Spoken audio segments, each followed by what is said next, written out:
Hi everyone.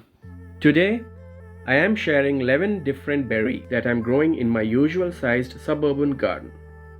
These berries provide us a supply of nutritious food from April to August, which is for 5 months of the year.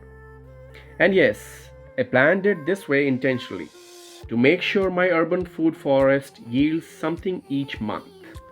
Throughout this video, I will share which berries are easier to grow, which ones are high maintenance, which ones fruit early on after planting, and which ones give you huge yield per plant. You will be surprised by the list of high maintenance ones. I hope you will get some great examples from this video to achieve your own self-sufficiency goals. Let's begin. Honeyberries are the first ones to produce in April. They are also called as hascap berries. If you have been struggling to grow blueberries in colder climate, honeyberry is your friend. It is hardy from zone 2 to 8. To me, it tasted just like a blueberry. You do need a pollinator for this plant. I am growing blue moose and blue palm honeyberry. I planted these in June 2020 and these were just very tiny sticks at that time. So they needed time to grow to this size, and now in April 2024 is the first time these have produced a few berries. I am expecting more berries next year. This plant can grow up to 4 feet to 7 feet in height and width, so give it space.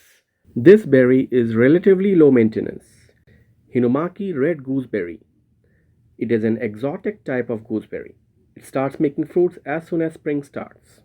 The fruits start out green in April, but towards the end of May, they begin to change color. One important tip for all berries: they are not ripe the moment they change color. It takes an additional few days to get sweetness after the color starts changing. We harvest gooseberry in first week of June. The gooseberry that are completely ripe are sweet in taste and have amazing fruit punch-like flavor. This berry is relatively low maintenance. I spread an all-purpose organic fertilizer around it in spring, and that is all. This plant is hardy from zone 3 to 8, and it is self-pollinating. It can grow up to 5 feet wide, so I have given it enough space. I am starting 5 blackberry plants in these large containers, but I have grown them in containers in the past also. My kids loved harvesting it, and it was juicy and very sweet. Blackberries make suckers, which are more branches traveling underground and spreading. This is the reason I grow them in containers. I do not want it to pop up in my neighbor's yard. Blackberries make berries on 1-year-old branches, so I won't get any this year. Hopefully next year we will get some decent harvest. Blackberries need pruning to take out the older canes that made berries last year. So I would keep it in the middle when it comes to maintenance. Blackberries are self-pollinating, and if you find the right variety, I believe these are hardy from zone 4 to 7. Towards the back of my yard, I'm making a berry garden. This is where the honeyberries are, one growing on each side. Behind the honeyberry, on left side, I have blackcurrant going. I planted it at the same time as honeyberry in June 2020. And it was also like a small stick with roots, so it took some time to grow. It is a pretty plant, and I have seen it growing beautifully in front yard in my neighborhood, so good candidate for edible landscaping. They start ripening in early June as well. The ripe ones are delicious. Currants are hardy from zone 3 to 8 and are self-pollinating, but they may be restricted in some states because of a diseases-related pines. So check online before ordering any. This berry is relatively low maintenance. I spread an all-purpose organic fertilizer around it in spring, and that is all. There are white currants and red currants available as well. On the other side of this berry garden, I have yostaberry growing. Again, planted at the same time as honeyberry. This year is the first time this one has made flowers, and these flowers are very pretty. Yostaberry is a mix between currant and gooseberry. I cannot give a reference of its taste yet, but hopefully I will know soon as these are supposed to ripen in July as well. Yostaberry is self-pollinating and grows in zone 4 to 7. This berry is relatively low maintenance. This whole garden gets about 3 to 4 hours of sun, but generally these smaller berries are fine with it. Even in wild, you will find them growing at the edges where they get both sun and shade. I am growing bush cherries here. These are Romeo and Juliet variety. Again, got them as thin sticks, and bunnies have done some damage to them. But they are putting a lot of growth this year. These are too small to produce, but we have sampled this cherry at Kansas City Community Garden and it tastes so good, so sweet.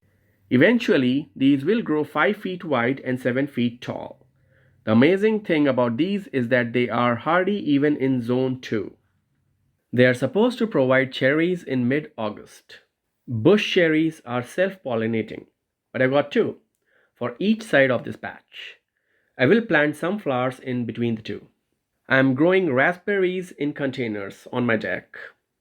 These are the kind that keeps producing all summer. I think the variety I have here is Caroline Fall Bearing. This year I pruned them in early spring. So I am expecting berries in August and then all the way into fall. The berry flavor is good and size is good. They seem to do fine in containers, but I won't say that I'm harvesting bushels of berries.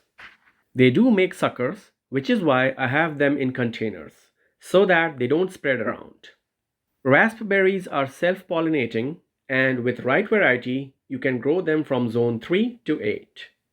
Next is serviceberry, also called as Juneberry, and many of you may already have it in your yard. This is actually a native plant to most of the areas in USA. This berry is relatively low maintenance, and if you pick the correct variety, it is hardy from zone 2 to 7. These are partially self-pollinating and is a good tree for shade garden. I ordered 3 standing ovation variety and these were doing great. The berry tasted better than blueberry to me. In fact, here is my reaction to when I ate these the first time. I've harvested these June berries, and they say that these are the alternative for blueberries. So you know what? Let me try the ripest one first, and I'll tell you how it tastes. So this looks like the best one to start with. Guys, you know what? It's worth. You should taste it. It's amazing. Uh, uh, Not exactly blueberry. You know what? I'll call it better than blueberry. How about that? It is good. Sadly, we had some construction work done and lost those 3 trees during that process. I'm looking for new trees but not happy with what I found so far. But I will plant it again once I find the right one. Grapes made this list too because believe it or not, grapes are berries. I have 2 varieties growing, and last year I got nearly 15 pounds of grapes from these 2 vines. This berry needs more maintenance. They need some initial work to train and prune properly, but once you have the vines established properly, it's an abundance of fruit. I have covered everything about grapes in another video. I will link it in the description. Next is blueberries. I planted 4 plants in my front yard, out of which 3 are still alive. They seem to have a good start this year, loaded with lots of berries. I will tell you this, it was a lot of work to plant these because we have clay soil, and this plant loves acidic soil. I spread soil acidifier around it every month from spring to July, so slightly more maintenance than other berry plants. But my kids love it, the birds love it and steal it, and it looks very pretty in fall. Blueberries fruit for us in the middle of June. Again, I have a full video dedicated to how I planted these, so check it out. I will link it below. Last one on this list is strawberries. For all other berries, I had to wait 1 to 3 years to start producing. But strawberries are exception to this rule. They will give you berries in first year itself, but you need a patch of it to get decent amount of berries. So they need more space as compared to other berries. Also, they will make lots of baby plants which will try to spread. So you need to work on controlling them. It is more work as compared to other berries. June bearing strawberries make fruit for us in the mid of May, and it is a decent harvest. I'm linking the how to grow strawberries video here, in which I covered all the details about how to plant it, care for it, harvest it, and propagate it. Check it out next. I would truly appreciate if you can support this channel by liking this video, sharing it, commenting on it, and subscribing. It would help this channel a lot. Thank you so much for your support.